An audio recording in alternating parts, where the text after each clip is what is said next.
እግዚአብሔር ድርጊታችንና ንግግራችን ብቻ አይደለም በነገራችን ለሚመለከተው ምናችንን ጭምር ነው ሐሳባችንን ሰው ክቡር ከሚሰኝበት እግዚአብሔርን ከሚመስልበት ነገር አንዱ ማሰብ መቻሉ ነው። በነገራችን ላይ ሰውን ለመፈተን ተብሎ ጥያቄ አይጠየቅም።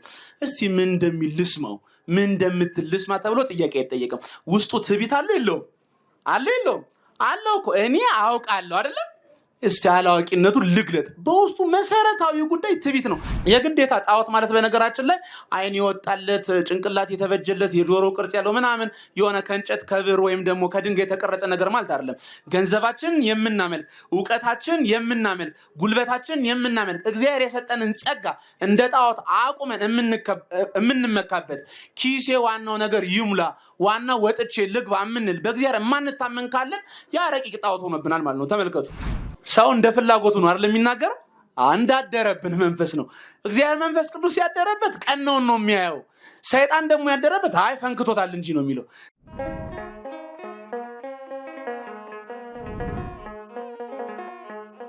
በስመ አብ ወወልድ ወመንፈስ ቅዱስ አሃዱ አምላክ አሜን። በስመ አብ ወወልድ ወመንፈስ ቅዱስ አሃዱ አምላክ አሜን። በስመ አብ ወወልድ ወመንፈስ ቅዱስ አሃዱ አምላክ አሜን። በአብ ስም አምነን አብን ወላዲ አስራጺ ብለን በወልድ ስም አምነን ወልድን ተወላዲ ብለን በመንፈስ ቅዱስ ስም አምነን መንፈስ ቅዱስን ሰራጺ ብለን ምንም ላይ ጠይቆታ አካላት በስም በግብር በአካል ሶስት ብንልም በመለኮት በአገዛዝ በባህሪ በስልጣን በህልውና አንድ አምላክ ብለን አምነን ረድኤተ እግዚአብሔርና አጋዥ አድርገን በሁለት ወገን ድንግል የምትሆን የእናታችን የእመቤታችን የቅድስተ ቅዱሳን የድንግል ማርያምን አማላጅነት የጻድቁ አባታችን የተክለ ሃይማኖት የጻድቁ አባታችን የገብረ መንፈስ ቅዱስ ኃይለ ጸሎት ኃይለ ረድኤት አምነን ተማምነን የዕለቱን ትምህርት መማማር እንጀምራለን። አይንተ እግዚአብሔር አበው ካህናት ላይካነ ምስጢር ዲያቆናት እናቶች አባቶች እህቶች ወንድሞች እንዲሁም ህፃናት በእግዚአብሔር ፍጹም ሰላም እንደምን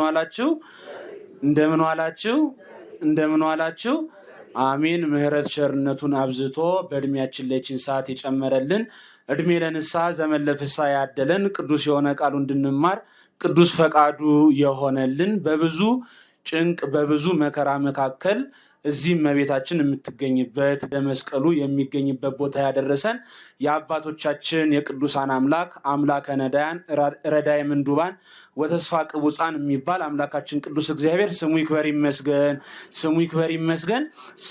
ይመስገን። እንደ እግዚአብሔር መልካምና ቅዱስ ፍቃድ ባለችን ጥቂት ሰዓት የምንማማርበት የትምህርታችን ርዕስ የሚሆነው በሉቃስ ወንጌል ምዕራፍ 10 ቁጥር 25 ላይ የዘላለምን ሕይወት እንድወርስ ምን ላድርግ የሚል ይሆናል። እስቲ አብራችሁኝ በሉ። የዘላለምን ሕይወት አልሰማችሁም? እንድወርስ ምን ላድርግ? እንግዲህ ይሄ ማዕከላዊ የሆነ የነገረ ድህነት ትምህርት ጥያቄ ነው። ሁሉ ነገር የምንፈጽመው ስለዚህ ጉዳይ ነው። የዘላለም ሕይወት የሚባለው ራሱ አምላካችን እግዚአብሔር ነው። በዮሐንስ ወንጌል ምዕራፍ 14 ቁጥር 6 ላይ ሲናገር እኔ መንገድና እውነት ሕይወትም ነኝ፣ በእኔ በቀር ወደ አብ የሚመጣ ማንም የለም ብሏል። እኔ መንገድና እውነት ሕይወትም ነኝ ያለው ሕይወት ራሱ ክርስቶስ ነው። በእርሱ መንገድነት ካልሆነ ወደ አብ ወደ ተባለ ወደ መንግስተ ሰማያትን ነው በምስጢር አብ ብሎ የሚጠራው። ወደ መንግስተ ሰማያት የሚገባ ማንም የለም። እኔን ተወላዲ ያላለ አባቴን ወላዲ ሊለው የሚችለው ማንም የለም። እኔ ልጅ ያላለ አባቴን አባት ሊለው የሚችል ማንም የለም። ምክንያቱም በዚህ ምድር ተገልጦ በስጋ ማርያም ተመላልሶ የምናየው አምላካችን ኢየሱስ ክርስቶስን ነው እንጂ እግዚአብሔር አብን እግዚአብሔር መንፈስ ቅዱስን ስላልነበረ ነው። የዘላለም ሕይወት ጥያቄ የሁሉ ሰው ጥያቄ ነው። እንደውም ቅዱስ ዮሐንስ አፈወርቅ ሲናገር ይህ ሰው የጠየቀው ለ5500 ዘመን ያህል በእግረ አጋንንት ሲረገጥ በመንጸፈ ደይን ተጥሎ የነበረን የሰው ልጅ በሙሉ የዘላለማዊ ሕይወት ጥማት ነው የጠየቀው። ነገር ግን ቅዱስ ሉቃስ ወንጌላዊ ሲጻፍ እንዲህ ይላል፣ እነሆም አንድ ሕግ አዋቂ ሊፈትነው ተነስቶ ይላል። ምን ሊለው ተነስቶ? እየሰማችሁ ነው? ሊፈትነው ተነስቶ። ጥያቄው ትክክለኛ ጥያቄ ነው። ኢንቴንሽን የምንለው ወይም ሐሳቡ የጠየቀበት መሰረት ግን አግባብ አይደለም። እግዚአብሔር ድርጊታችንና ንግግራችን ብቻ አይደለም በነገራችን ለሚመለከተው ምናችንን ጭምር ነው። ሐሳባችንን ሰው ክቡር ከሚሰኝበት እግዚአብሔርን ከሚመስልበት ነገር አንዱ ማሰብ መቻሉ ነው። አብ ወልድ መንፈስ ቅዱስ ያስባሉ፣ አብ ወልድ መንፈስ ቅዱስ ይናገራሉ፣ አብ ወልድ መንፈስ ቅዱስ ይሰራሉ ይላል አባ ሕርያቆስ በቅዳሴ ማርያሙ ላይ። ስለዚህ ሰውን አሳቢ፣ ለባዊ፣ ነባቢ አሳቢ ተናጋሪ ሕያው ዘላለማዊ ፍጡር አድርገው ቅድስት ሥላሴ በአርአያና በመልካቸው ፈጥረውታል። ስለዚህ ሐሳባችንን ጭምር ነው የሚፈልገው። መጾማችን ብቻ አይደለም የሚታየው፣ ምን አስበን ጾምን። ለዚህ እኮ ነው ጌታ በአንቀጸ ጾም ትምህርቱ በተራራው ስብከቱ በማቴዎስ ወንጌል ምዕራፍ 6 ላይ ሲያስተምር ለሰዎች ጦመኞች መስለው ይታዩ ዘንድ ፊታቸውን ያጠፋሉና እንደ ግብዞች አትሁኑ። ለሰዎች ምን መስለው ሊታዩ? እየሰማችሁ ነው? ይጾማሉ። መጾማቸው እኮ አይደለም ችግሩ፣ ግን ያሰቡበት ምክንያት ምንድን ነው? ለሰዎች ጦመኞች መስለው። አንተ ግን ስትጦም ፊትህን ታጠብ ራስህን ተቀባ ይላል። ትርጓሜው ማለት ነው ፊትህን ታጠብ በአንባ ንስሐ ነው። ኃጢአትን እያሰብክ ግፋ ሰማዕታትን እያሰብክ ሞተ ወልደ እግዚአብሔርን የኢየሱስ ክርስቶስን ሞት እያሰብክ የባልንጀራን ውድቀት በደል እየተመለከት እያለቀስ በአንባ ንስሐ ፊትህን እየታጠብክ ራስህን ተቀባ። ራሱን የተቀባ እንዳያስታውቅበት የንስሐ የግል ጾመ አያስታውቅብህ ማለት ነው። አንድም ራሱን የተቀባ ፊቱ ብሩህ እንደሆነ ፍቅርን ገንዘብ አድርገህ ጾም። ወንድምን እየወደድክ እህትን እየወደድክ ማንንም ሳጠላ በቂም በበቀል ልቦናን ሳታጠቆር ጾም። ለዚህ እኮ ነው አምላካችን እግዚአብሔር ቃየልን ሲጠይቀው ምን አለው? ስለምን ፊት ጠቆረ? እስቲ በሉ ስለምን ፊት ጠቆረ? ለወንድም መልካም ብታደርግ ፊትህ የሚያበራ አልነበረምን? ወንድምህን ባጠለው ኖረው ፊትህ የሚያበራ አልነበረምን? አያችሁ፣ ሰው ፍቅርን በልቦናው ገንዘብ ሲያደርግ ፊት ሁሉ ብሩ ነው። ቅዱሳን እኮ ለዚህ ነው ሁልጊዜ በስዕለ አድኗቸው ፊታቸውን የምናየው ብሩሃን ሆኖ ነው። በአካልም ብናያቸው ዳዊትን የሚደግሙ በልቦናቸው ቂም በቀል የሌለባቸው ብቃት ላይ የደረሱ አባቶቻችን ፊታቸው ምንድን ነው? ብሩ ነው። በልቦናቸው ካደረ ጸጋ መንፈስ ቅዱስ የተነሳ ብሩሃን ናቸው ሁልጊዜ። ለዚህ ነው ልበ አምላክ ክቡር ዳዊት ምን ይላል? በመዝሙር 103 ቁጥር 15 ላይ ወይን የሰውን ልብ ደስ ያሰኛል፣ ቅብም ዘይትም ፊትን ያበራል፣ እህልም ጉልበትን ያጠነክራል። ብዙ ጊዜ እችን ለስካር ለመጠጥ እንጠቀማታለን አይደል? ያው መጽሐፉ ራሱ የወይን ጠጅ ጠጡ እያለ እንላለን። ይሄ ግን የተነገረው ስለ ክርስቶስ ቅዱስ ደሙ ነው። ወይን የሰውን ልብ ደስ ያሰኛል የተባለው አማናዊ ወይን የክርስቶስ ደም የልቦና ነፍስ ወይም የነፍስ ልቦና ደስ ያሰኛል፣ እህልም ጉልበትን ያጠነክራል። ነፍስ የተለየው መለኮት የተዋሃደው የአምላካችን የአማኑኤል ስጋ የነፍስን ጉልበት ያጠነክራል። ከአጋንንት ከፍቶታት እኩያት ከአጣው እርኩሳት ከስጋ ምኞቶች ሁሉ ጋሻ መከታ ይሆንልናል። ከዛ የተነሳ የሚገኘው ሀብተ መንፈስ ቅዱስ ዘይት እሱም ፊትን ያበራል ተብሎ ተነግሯል። ስለዚህ ጥያቄው ትክክል ነው። የህግ አዋቂው የህግ አምላክን ሊፈትን ተነሳ። ተመልከቱ፣ መምህር ሆይ የዘላለምን ሕይወት እንድወርስ ምን ላድርጋለሁ? ግን ሊፈትነው ተነስቶ ነው። ተመልከቱ፣ ብዙ ጥያቄዎች አሉ። በነገራችን ላይ ጥያቄ ሁሉ እንደወረደ አይመለስም። ሰው እንዳመጣጡ ነው የሚመለስለት። ጌታችን ወዲያው አልመለሰለትም። በጎ ጥያቄዎች አሉ እንደ ሐዋርያት። ጌታ ሆይ ስለምንድን ነው በምሳሌ የምታስተምራቸው? የዘሪውን ምሳሌ አስተምሮ ሲጨርስ ሐዋርያት ቀረባሉና ስለምን በግልጥ አትነግራቸውም? ስለምንድን ነው በምሳሌ የምታስተምራቸው አሉት። ለእናንተ የመንግስተ ሰማያትን ምስጢር ማወቅ ተሰጥቷቸዋል። 5ቱ አዕማደ ምስጢራትን፣ 7ቱ ምስጢራተ ቤተክርስቲያን፣ አንድም መንግስተ ሰማያት የሚባል ራሱ ጌታ ነው በምስጢር። ለዚህ ነው በወዳሴ ማርያም ትርጓሜ ላይ መንግስተ ሰማያት ከሚባል ልጅሽ ጽኒት በድንግልና ስርጉት በቅድስና እመቤታችን ጸጋውን ክብሩ እንዳይነሳ ምን በይልን ይላል። መንግስተ ሰማያት ለምንድን ነው ጌታ በምስጢር መንግስተ ሰማያት የተባለው? አሁን ሰዋስው ልንገራችሁ። መንግስተ ሰማያት ማለት በአጭሩ የሰማያት መንግስት ማለት ነው። ልክ ቤተ መጻሕፍት ማለት የማን ቤት ማለት ነው? እየሰማችሁ ነው? ቤተ ክርስቲያን ማለት የክርስቲያን ምንድን ነው? ቤተ መንግስት ማለት ነው። የመንግስት ልክ እንደዛው መንግስተ ሰማያት ማለት የሰማያት መንግስት በሰባቱ ሰማያት በጽርሐ አርያም በመንበረ መንግስት በሰማይ ውዱድ በኢየሩሳሌም ሰማያዊት በኢዮር በራማ በኤረር ነግሶ የሚኖር መንግስታቸው ኢየሱስ ክርስቶስ ስለሆነ እሱ ብቻ አይደለም። ሰማያት በሚባሉ መላእክት በስመ ሀዳሪ ይጼዋ ማህደር ወበስመ ማህደር ይጼዋ ሀዳሪ። በቤተ ክርስቲያናችን በመጻሕፍት ልማድ በሀዳሪው ማህደር ይጠራል፣ በማህደሩ ሀዳሪ ይጠራል። ለምሳሌ እዚህ ቤት አንድ ሰው አንኳኩቶ ሲገባ ቤታችን ቤቶች ይላል አይደል? እየሰማችሁ ነው? ምን ብሎ ይገባል? ቤቶች የሚለው ማንን ነው? እኛን አይደለ? ቤቶች የሚለው ማንን ነው? እኛን ነው። ባደርንበት ቤት ስሙን እንነሳና ቤት እንባላለን ማለት ነው። ስርዓተ አምልኮ የምንፈጽምበት፣ ቅዳሴ የምንፈጽምበት፣ ቅዱስ ስጋውን ክቡር ደሙን የምንቀበልበት ቤተክርስቲያን እኛ ክርስቲያን ስለምንባል ወይም ቤተክርስቲያን ስለምንባል እናንተ የእግዚአብሔር መቅደስ እንደሆናችሁ የእግዚአብሔር መንፈስ አድሮባችሁ እንደምትኖሩ አታውቁምን? ማንም የእግዚአብሔር መቅደስ ቢያፈርስ እግዚአብሔር ደግሞ እርሱን ያፈርሰዋል። የእግዚአብሔር መቅደስ ቅዱስ ነውና ያውም እናንተ ናችሁ። ውስጥ የእግዚአብሔር መቅደስ ቅዱስ ነውና ያውም እነማን ናችሁ? ይሄ ምስጢር ነው። የእግዚአብሔር መቅደስ ቅዱስ ነው አለና የቤተ ክርስቲያን በአንድ በነጠላ ቁጥር በነጠላ አንቀጽ ነው የተናገረው። ያውም እናንተ ናችሁ አለና ማህበረ ክርስቲያኑ አነሳ። በምድር ላይ በተጋድሎ ያለች በአሕዛብ በመናፍቃን የምትገፋ በኃጢአት የምትወርቅ ደግሞ በንስሐ የምትነሳ ማህበረ ክርስቲያን አለች። ድል የነሱ ደግሞ የሰማዕታት ማህበር አለች። ስለዚህ የሁለቱ ህብረት አንድነት በክርስቶስ ራስነት ቤተ ክርስቲያን ይባላል። ስለዚህ መንግስተ ሰማያት የሚባል ማን ነው? ክርስቶስ ነው ለማለት ነው።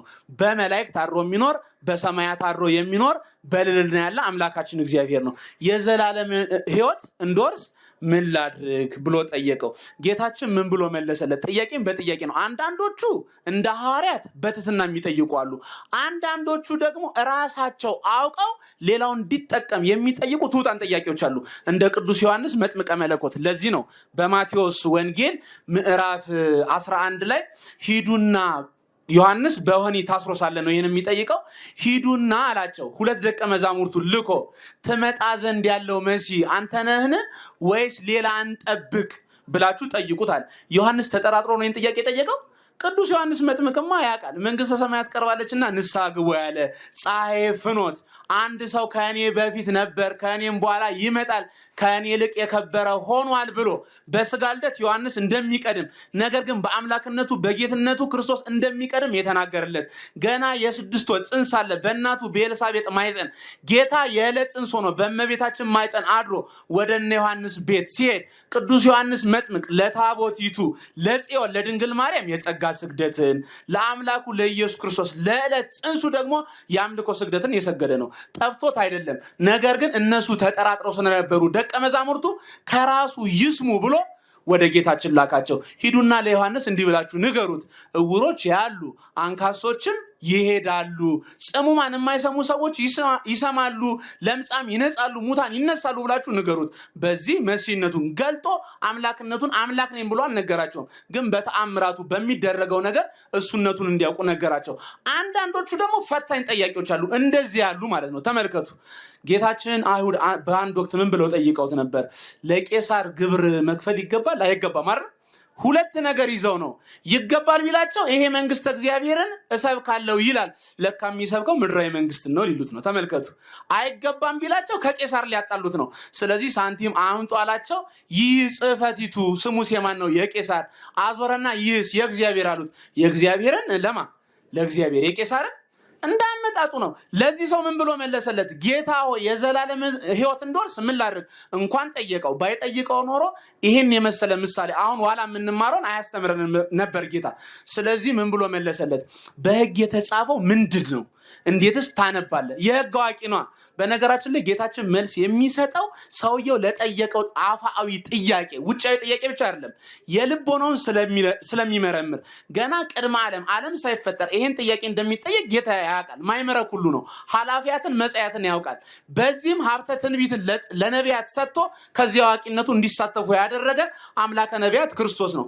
የዚህ የሕግ አዋቂውን ራሱ ተስሎተ መልኩን በእናቱ ማይፀን በ40 ቀን የፈጸመ 9 ወር ከ5 ቀን በእናቱ ማይፀን ያቆየ አእምሮ ለቦን የሰጠ እሱ የሰጠውን ጌታ የሰጠውን ሕግ ተምሮ የሕግ አዋቂ የተባለ ይህ ሰው በድፍረት ሊጠይቀው ተነስቶ፣ በነገራችን ላይ ሰውን ለመፈተን ተብሎ ጥያቄ አይጠየቅም።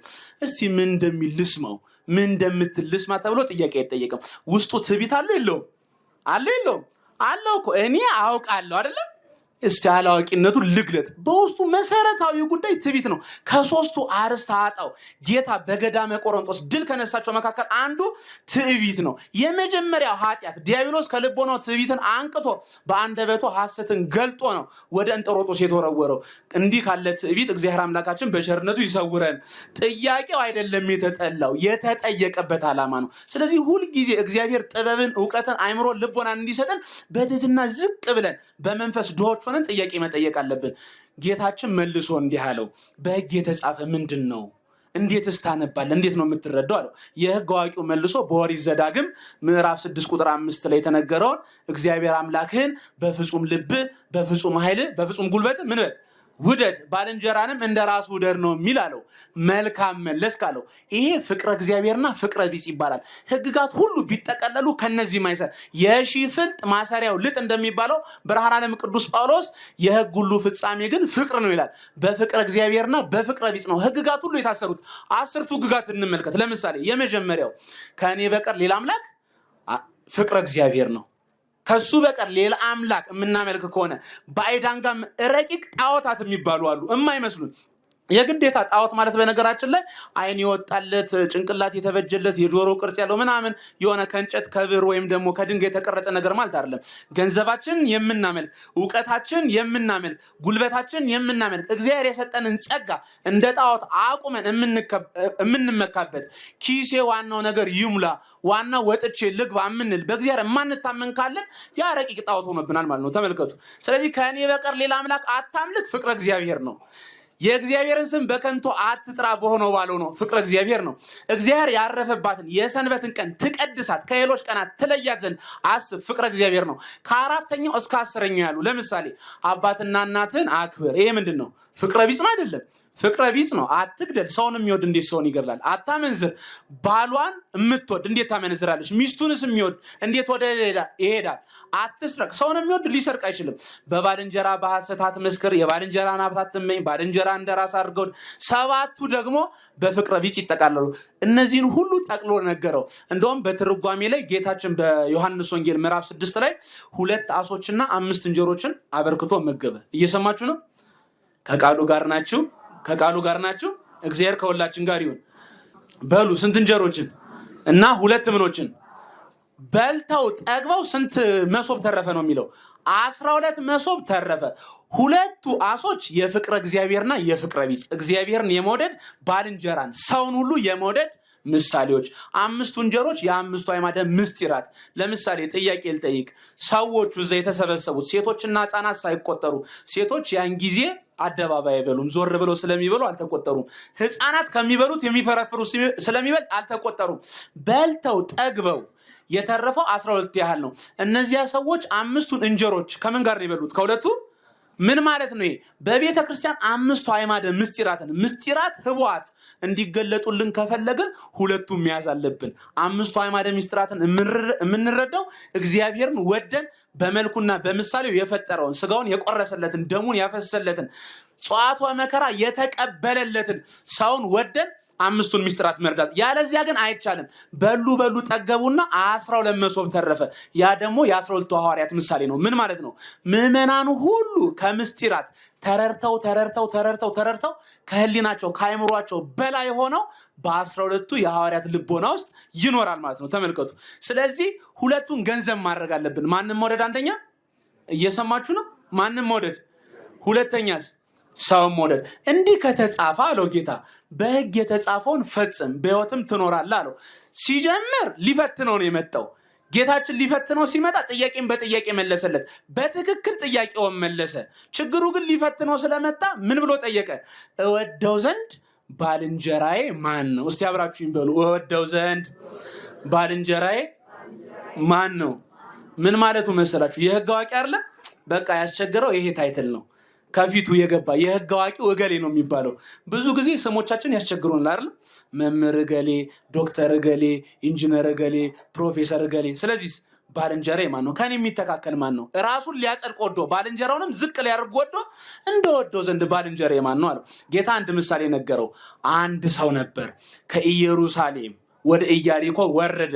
ወንበዴዎች በመንገድ አገኙት፣ ቀጠቀጡት፣ ደበደቡት፣ አቆሰሉት፣ ደሙን አፈሱት፣ ልብሱን ገፈፉት፣ በሞትና በሕይወት መካከል ትተውት ሄዱ። አንድ ካህን በመንገድ አለፈ፣ አይቶት ገለል ብሎ አለፈ ይላል። አንድ ሌዋዊ መጣ፣ አይቶት ገለል ብሎ አለፈ። አንድ ሳምራዊ ግን መጣና አይቶ አዘነለት። አይቶ ምን አለት? ወደ እርሱም ቀረበ፣ በቁስሎቹ ላይ ወይንና ዘይትን አፈሰሰለት። ቁስሎቹን በጨርቅ አስሮ በራሱ አህያ አስቀምጦ ወደ እንግዶች ማደሪያ ወሰደው። በእንግዶች ማደሪያ ለነበረው ሰው 2 ስታቴር 2 ብር ሰጥቶ ይህን ሰው ተንከባክበ አድና አክማ አቆየኝ፣ ከዚህ በላይ ካወጣ እኔ ስመጣ እከፍልሃለሁ አለው። ከነዚህ ከ3ቱ አለው ጌታ። ለህግ አዋቂ እኮ ነው የሚነግረው። ከነዚህ ከ3ቱ ለዚህ ለወደቀው ሰው፣ በሞትና በሕይወት መካከል ለወደቀው ሰው ልብሱን ወንበዴዎች ለገፈፉበት ሰው ባልንጀራ የሆነው ማን ነው አለው። ምህረት ያደረገለት አለ። በሉ እስቲ ምህረት ያደረገለት። ምን ያደረገለት አለ? ቀጥተኛ መልሱ ግን ምንድነው? ሳምራዊው ነው ሌዋዊው ነው ወይስ ካህኑ ነው ባልንጀራ የሆነው? እናንተ ንገሩኝ በሉ እንጂ ሳምራዊ። እናንተ ከሳምራዊ ምንም ጸብ ስለሌላችሁ ነው። እሱ ግን አይሁዳዊ ስለሆነ በስሙ መጥራት ተጸይፎ እኮ ነው። አሁን ከአንዳንድ ሰው ጋር ስንጣላ እንዴት ነው እገሊትና የተሻተ ያቺ ጠፍታን እኮ አይደለም ስሙ አላህ ለመጥራት ገብቷችኋል አይደል? ማሳው አዙሮ በእጅ አዙር ምህረት ያደረገለት አንተም እንዲሁ አድርግ በህይወትም ምን ትላለህ ትኖራለህ አለው። አንድ ሰው የተባለ አዳም ነው። ከኢየሩሳሌም በአዳም ሁሉም መናገር ነው። ከኢየሩሳሌም ወደ ኢያሪኮ ወረደ። ከኢየሩሳሌም ሰማያዊት ተስፋ ከገነት ርስቱ ተባሮ ወደ ምድረ ፋይድ ወደ ኢያሪኮ መጣ። ወንበዴዎች አገኙት፣ አጋንንት አገኙት፣ ደበደቡት። በረቂቅ የኃጢአት ዱላ በኃጢአት ርኩሳት በፍትወታት እኩያት ፈተኑት።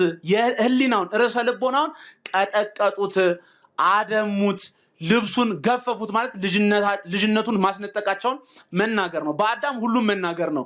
ታዲያ በመንገድ መካከል ትተውት ሄዱ። በህይወትና በሞት መካከል አለ እንዳይባል ከእግዚአብሔር ተለይቷል። ሞታ ለነፍስ ርቅም እግዚአብሔር። የሰውነት ሞቷ ከእግዚአብሔር መለይቷ ነው። የጠፋው ልጅ ታሪክ ትዝ አይላችሁ? ከአባቱ ቤት ንብረቱን ተካፍሎ ወጣ አይደለም? በኋላ በንስሐ ተጸጽቶ ሲመለስ አባትየው ከሩቅ አየው። የሮጠው ልጁ አይደለም ማን ነው? እኛ ትንሽ ገጸ ልቦናችን ወደ እግዚአብሔር ስንመልስ ረጅሙን ርቀት የሚጓዝልን ማን ነው? አምላካችን እግዚአብሔር። አቀፈው፣ ሳመው፣ ባሮቹን ጠራ። ለጣቱ ቀለበትን፣ ለሰውነቱ አዲስ ልብስን፣ ለእግሩ ጫማን አጫሙት። የሰባውን ፍሪዳ እረዱለት። ይህ ልጄ ጠፍቶ ነበር ተገኝቷል፣ ሞቶ ነበር ሕያው ሆኗልና ደስ ይበለን። ይህ ልጄ ጠፍቶ ነበር ምን ብሏል? ሞቶ ነበር ምን ብሏል? ሕያው ሆኗል። ይህ ልጅ ነፍሱና ስጋው ተለያይቶ ነበር አልተለያየ። ከእግዚአብሔር መለየቱ እንደ ሞት መመለሱ ደግሞ እንደ ትንሣኤ ተቆጥሮ ነው። ተመልከቱ። ስለዚህ እነዛ አጋንንት ልብሱን ላስገፈፉበት ሰው አንድ ካህን መጣ፣ አይቶት ገለል ብሎ አለፈ። የተባለው ካህን የተባለው መልከ ጼዴቅ ነው። ከሌዋውያን ካህናት በተለየ በወይንና በስንዴ ያስታኩት ነበረ። የወልደ እግዚአብሔር የኢየሱስ ክርስቶስ ምሳሌ ነውና በጸለየው ጸሎት፣ በማለደው ምልጃ፣ ባቀረበው መስዋዕት አዳምን ከነ ልጆቹ ፈጽሞ ሊያድን አልተቻለውም። አንድ ሌዋዊ መጣ። ሌዋዊ የተባለ በነገደ ሌዊ ያሉ እነ አሮን፣ ከአሮን ጀምሮ እስከ ሐናና ቀያፋ ያሉ ካህናት በሙሉ ስብ አጤሱ፣ አረዱ፣ አወራረዱ፣ ደሙን በመሰዊያው ዙሪያ ረጩ። ብዙ ጮሁ፣ ማለዱ፣ ጸለዩ። በጸለየው ጸሎት በማለዱት ምልጃ ግን አዳምን ከነ ልጆቹ ፈጽሞ ማዳን አልተቻላቸውም። ሳምራዊ ግን መጣ፣ ጌታ ሰው ሆነ፣ ተወለደ ማለት ነው። ተመልከቱ። ለምን ሳምራዊ ያለው ጌታም ቢሉ ሳምራዊ ከሕዝብና ከአሕዛብ ይወለዳል። ጌታም ልደቱ ከሕዝብና ከአሕዛብ ነውና ሳምራዊ አቃቤ ሀገር ነው፣ ጌታም አቃቤ ልቦና ነውና ሳምራዊ ግን መጣ፣ ጌታ ተወለደ። አየው፣ አዘነለትም። እስቲ አየው በሉ አዘነለትም። እግዚአብሔር አይነ ምሕረት አለው ብሎ ሲታከተው ደግ ግን ሀገራችን ላይ ዓለማችን ላይ እንደምናየው አይነት አይነ መዓት አለው። እግዚአብሔር ሁላችንም በአይነ ምሕረቱ ይመልከተን።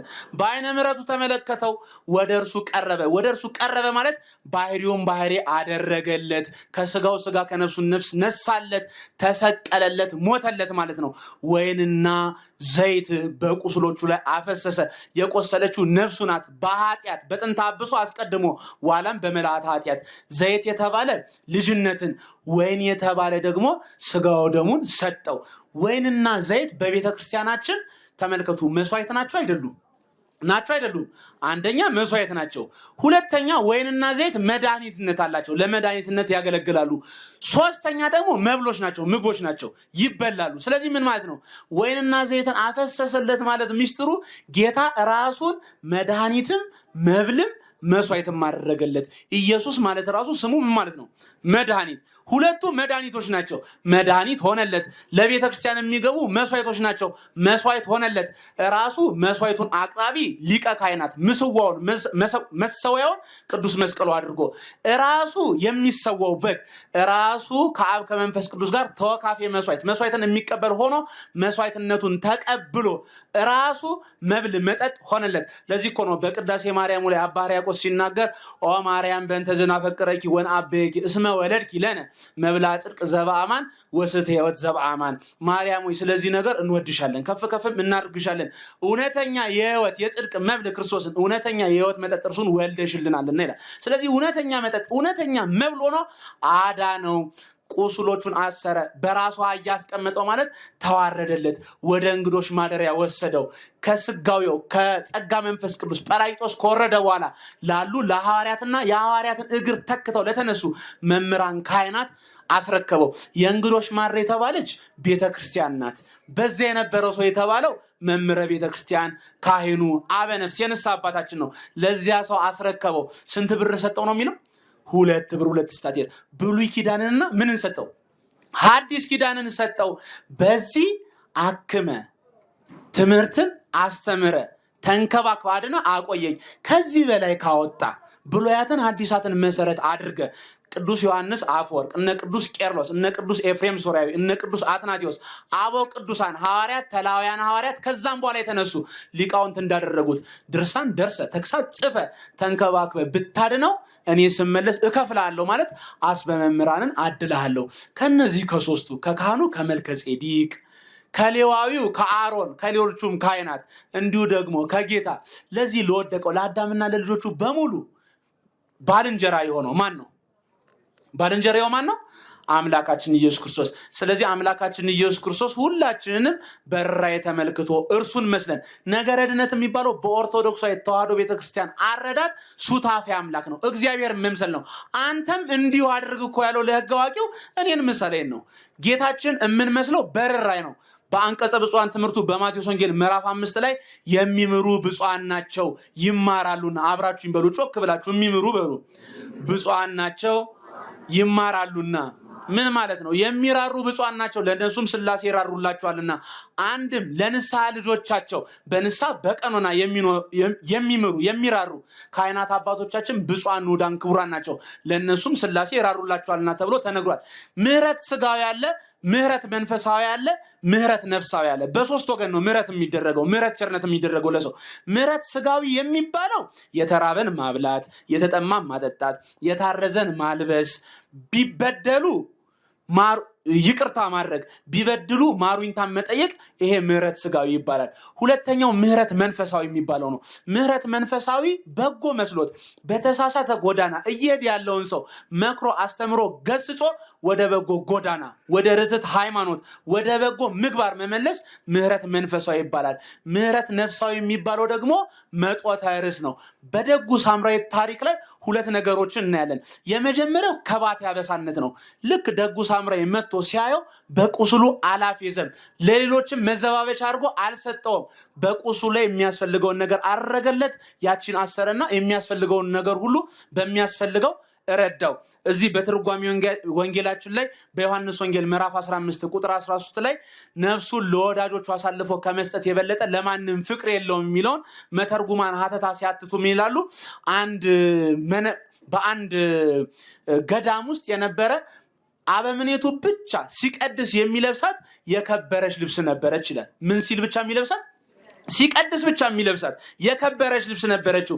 ከአሃው መነኮሳት መካከል አንዱን ሰይጣን አስቶት አገብሮት ያቺን የከበረች ልብስ ወሰደና በዓቱ አኖራት ይላል። ታዲያ አንድ ደገኛ መነኩሴ በዓት ሄዶ እየተጨዋወቱ ሳሉ መነኮሳቱ ደውል መቱ።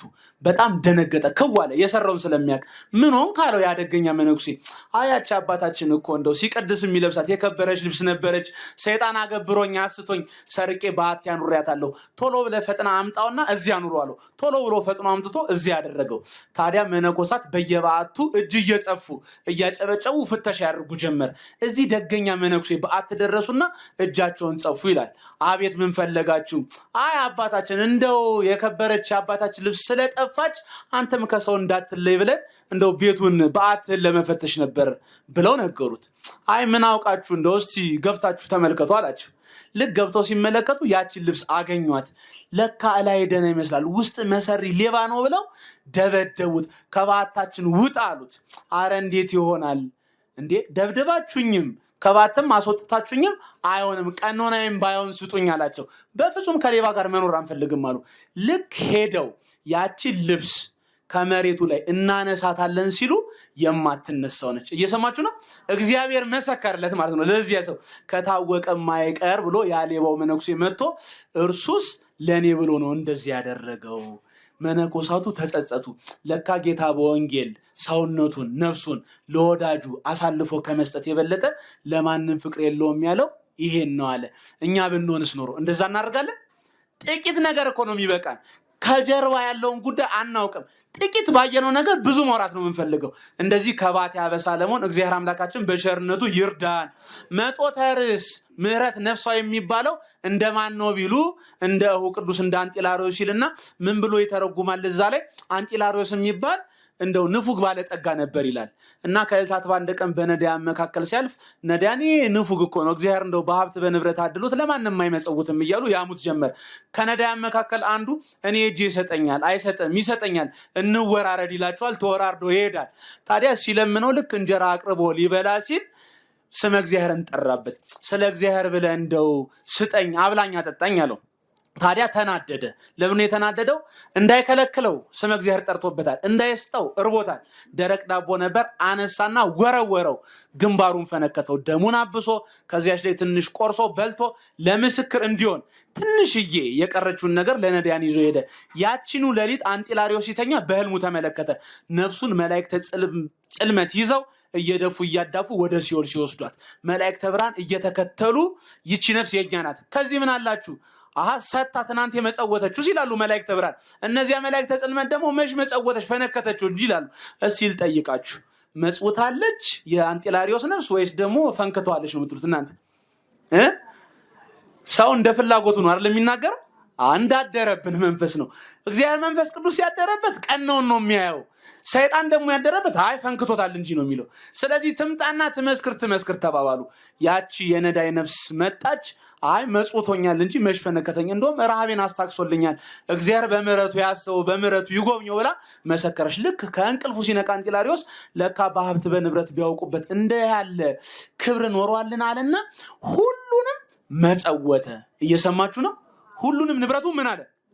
የቱን ፈጸመ ማለት ነው። ቅድም ነግሬያችኋለሁ። የሚምሩ ብፁዓን ናቸው ይማራሉና። ይሄ ምህረት ስጋዊ ነው? ምህረት መንፈሳዊ ነው ወይስ ምህረት ነፍሳዊ ነው? ምህረት ስጋዊ። ለነዳያኑ ሁሉንም መጸወተ፣ ጨረሰ።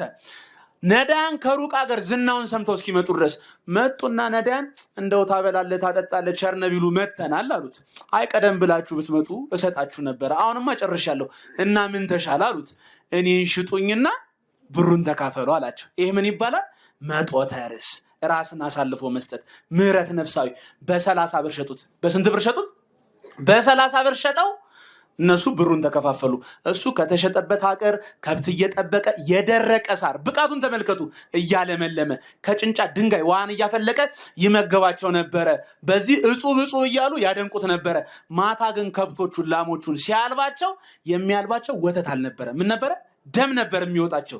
በዚህ ቅዱስ ሰው እጅ እናንተ ልትረዱ አይገባችሁም ሲላቸው ሲገስጻቸው ነው እግዚአብሔር። በዚህ እጹብ ሲሉ ሰምቶ የማያውቅ ደንቆሮ፣ ተናግሮ የማያውቅ ዲዳ ነበረ። እፍ ቢልበት በሀብተ መንፈስ ቅዱስ በተሰጠው ሀብተ ፈውስ ተናግሮ የማያውቀው ዲዳ ተናገረ፣ ሰምቶ የማያውቀውም ደንቆሮ ሰማ።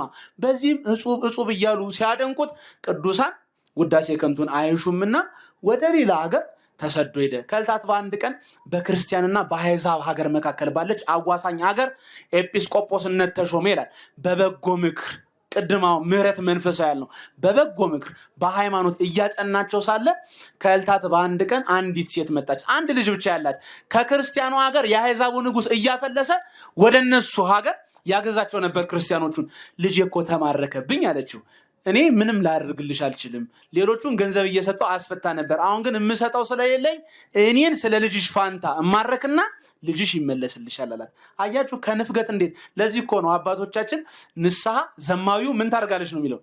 ድንግል ሌባውን መጽዋች አታደርግም፣ አጥውን እንደ ጻድቅ ታደርገዋለች። ፈጽሞ ከንፉግነት ወደ መጽዋችነት፣ ይሄ ራስን በመስጠት ነው የኖረው። ታዲያ ከዚያ ከአሕዛቡ ሀገር እየኖረ ሳለ የአሕዛቡ ንጉሥ ሴት ልጁ ሞተችበት። ልጅን ባስነሳለን ምን ሰጠኛለህ አለው ቅዱስ አንጢላሪዮስ። እንግዲህ ቅድም ንፉግ ባለጠጋ ነበር ብለናል። አሁን ግን በግብር ወደ ቅድስና ስለተሸጋገረ ቅዱስ እያልን እንጠራዋለን። የመንግስቴንም እኩሌታ በሆነ እሰጥሃለሁ አለው። እሱንስ አልፈልግም፣ ከቤትህ ሳር ቅጠል እንኳን የምፈልገው ነገር የለም። ታዲያ ምንድን ነው የምትፈልገው? ከእኔ በፊትም ከእኔም በኋላ የማረካቸውን ክርስቲያኖች ወደ ሀገር ይዤ እንድገባ ነው እንጂ አለው። ይሁንልህ አለው። ስመ ሥላሴን ጠርቶ ትምህርተ መስቀል አማትቦ ልጁን አስነሳለት። እንደተናገረው ንጉሱ አንጢላሪዮስ ከእርሱም በፊት ከእርሱም በኋላ የተማረኩ ክርስቲያኖችን ከአሕዛብ ሀገር ወደ ክርስቲያን ሀገር ይዞ ገባ። በዚህም ጌታን መሰለው። በሉ እስቲ በዚህም ማንን መሰለው? ለምን? ጌታ እርሱ ከመወለዱ በፊትም እርሱ ከተወለደ በኋላ እስከተሰቀለበት ጊዜ የገነት ደጅ ስላልተከፈተች ከመወለዱ በፊትም ከተወለደ በኋላ ወደ ሲኦል የተጋዙ ነፍሳትን በዕለተ ዓርብ ቅዱስ ሥጋውን ከቅድስት ነፍሱ ለይቶ ሥጋ በተለየው መለኮት በተዋሕዶ በአካለ ነፍስ ሲኦል ሲወርድ ሲኦልን በርብሮ ሁሉን ነፍሳትን ግዕዛንን ሰብኮ ነፍሳትን ማርኮ ለሰው ልጆችን ስጦታን ሰጥቶ ቅዱስ ዳዊት እንደተናገረ ወደ ገነት እንዳገባቸው የሲኦል አምሳል ከሆነች ከአሕዛብ ሀገር አንጢላሪዮስም እርሱ ከመማረኩ በፊትም ሆነ ከተማረኩ በኋላ የተማረኩ የክርስቲያን ወገኖቹን ይዞ ወደ ክርስቲያን ሀገር ገባ። በዚህ ጌታ መሰለው። በእርሱ ድህነት እናንተ ባለጠጎች ትሆኑ ዘንድ ስለ እናንተ ራሱን ባዶ አደረገ ብሎ ቅዱስ ጳውሎስ እንደተናገረ አንጢላሪዮስ ስለ ጽድቅ ብሎ ራሱን ባዶ አደረገ። አስቀድሞ በሀብት በንብረት ነው፣ ኋላ ግን ራሱን አሳልፎ መስጠት ጀመረ። የዘላለም ሕይወትን እንድወርስ ምን ላድርግ? ጌታ ፍቅረ እግዚአብሔርን ፍቅረ ቢጽን ገንዘብ እንድናደርግ ደጉ ሳምራዊ ጌታ መስለን እንደው የስሙ ቀዳሾች የመንግስቱ ወራሾች እንድንሆን የእርሱ የአምላካችን ቅዱስ ፍቃድ ይሁንልን። ረጅም ሰዓት የለንም፣ ሰዓት የወሰድኩ ይመስለኛል። የእግዚአብሔር ቸርነት የእመቤታችን አማላጅነት የቅዱስ መስቀሉ ኃይል ረድኤት ከሁላችን ጋር ይሁን።